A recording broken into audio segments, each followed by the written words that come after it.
Hi, my name is Vani Da Fonseca, and I'm in my final classes for the Healthcare Innovations Master's Program. When I was younger, I wasn't the best at public speaking. I would speak very softly as well as very quick, and my body language showed that I'm very nervous. Today, my body language still shows that I'm nervous. I play with my hands a lot and I fidget, but I do speak way more confidently and fluently. So I would say that has been significant progress for myself. So I would say I'm a good public speaker, but I do struggle with certain things such as speaking off the top of my head, especially when it's not experience based. So like if I'm presenting my research, if I'm presenting like on a device that I've been working on, that I can speak about fluently because I've been in the technical part and I really understand those things, so I can speak about it. But I struggle with like the convincing part, like say, oh, let me convince you on this device where it's more personable and less technical.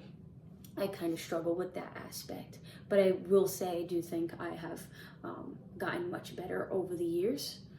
And then specific to class related content, I would say that today's form of public speaking heavily relies on social media. So not only are we including the traditional audiences such as like lectures, we also have digital platforms and virtual audiences. It's also, you kind of get more feedback depending on this setting, which can be difficult, like sending a whole bunch of questions. More people are able to talk and give feedback, which can either benefit or really bring down the public speaker.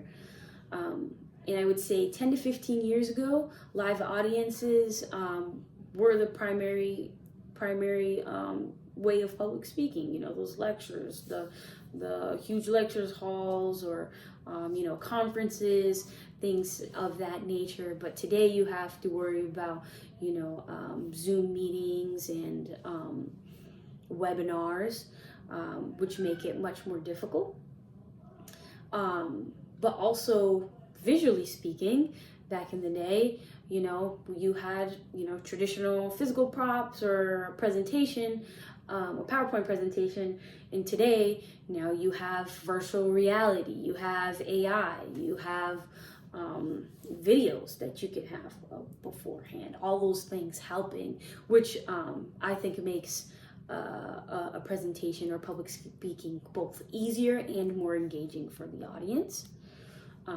A couple of challenges in public speaking today is engagement. So even though you have the AI and the virtual reality and all those cool videos, the attention span of today's generation is much shorter, and it requires more than just speaking to really engage the audience and get them to listen, especially for longer periods of time. Also, it can be really hard to present on Zoom. Like, if everyone has their cameras off, if everyone's on mute, it feels like you're talking to yourself, and that, that's not so motivating, and that happens in webinars as well. Thank you for listening.